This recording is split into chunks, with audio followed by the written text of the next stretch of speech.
I'm with Charlotte Newman, a reporter from The Guardian, and I hear that you're currently writing about a lack of transparency in the Iranian cabinet. Would you like to tell us more about that? Yes, so what we're seeing right now is a lot of cabinets at the conference are complete closed sessions. They're not allowing any press in, they're not providing interviews. All we're getting are leaks, and it's very difficult to do any kind of solid reporting on anything happening inside of any of the cabinets. And this is creating kind of this atmosphere of terror in the citizens of the world because they have no idea what their governments are planning and what's going to happen next. Do you have a message that you would like to share with the Iranian cabinet directly? Yes, I would ask the Iranian cabinet to please open their doors to reporters and give us some interviews because the world deserves to know what's happening in your cabinet. The world deserves to know what's going to happen next. Would you like to tell us a little bit about what you're going to be working on next? Yes, so I have been receiving fairly consistent leaks from within the Iranian cabinet, and I have just received some leaks from the US cabinet.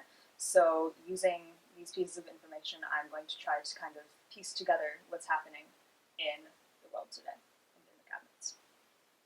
I'm with Andrew Jones, a reporter for Al Jazeera.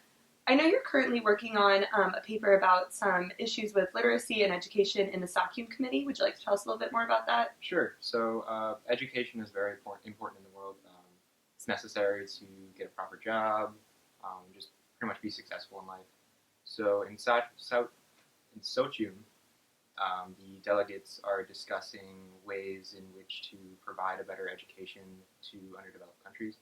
So that includes both genders, because we've seen in more underdeveloped nations that stereotypical gender roles usually apply, where the women usually stay home, the men go off and do their 9-to-5 jobs or the labor-intensive jobs. So. Why do you think education and literacy is important?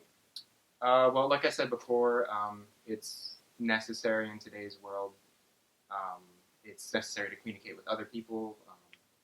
So, like in Sochum, they're coming up with ways to send teachers to underdeveloped nations to pretty much diminish the illiteracy rates. And they're also thinking about sending them technologies so they have access to the wider world. And these reforming these illiteracy rates pretty much just help everybody communicate better, get better jobs, stuff like that. Great, thank you. I'm here with Quinn Reilly, a reporter for Der Spiegel. She's currently writing an article about threats to cybersecurity in the Arab League. Would you like to tell us some more about that? Yes, so the Arab League is discussing the destabilization aspects of social media, and it's become into a different, divided front with those focusing on the freedom of social media and those who are advocating for some government censorship in regards to social media. And especially been great tensions surrounding Palestine, who has not been an internationally recognized nation, but they're hoping and use social media to promote what's actually happening in Palestine. And so they have been an advocate for the free media and use of social media. And other nations have come out and announced and publicly shamed Palestine for this view. How have the threats to social media and cybersecurity escalated recently? Well, a lot of the threats in the Arab League have surrounded Palestine, with both Morocco and Egypt threatening to bomb Palestine. And so those tensions and threats have created a big divide within the Arab League. So how have you seen this tension escalate within the committee? Well, now, as of late, two nations, Saudi Arabia and Qatar, are threatening to cut off their oil supply, while other nations are threatening to both with the bomb threats and also cutting off different seas. And so these tensions and threats are really putting and cutting off a leg of their debate, and so they are not able to come to solutions or surrounding the debate of social media. Thank you. Thank you.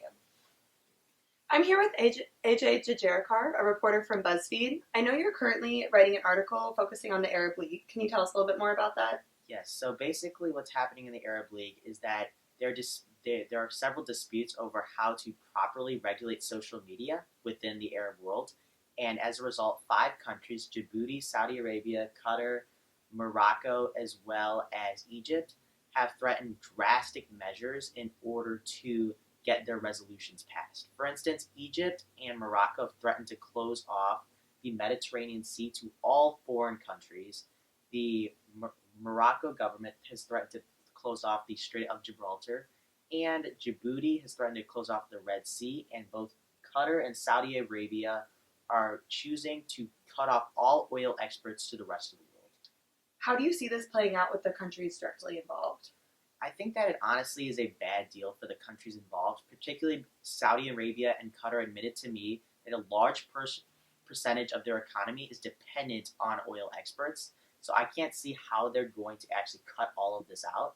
And furthermore, the Strait of Gibraltar as well as the Mediterranean Sea are critical to global trade, not just in the Arab world, but also all nations trading to the Middle East.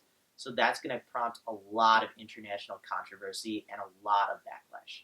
Do you see this affecting other nations that aren't directly involved? So their goal is they want to coerce other nations in the Arab world and in the Arab League into supporting their resolution on how to properly regulate social media.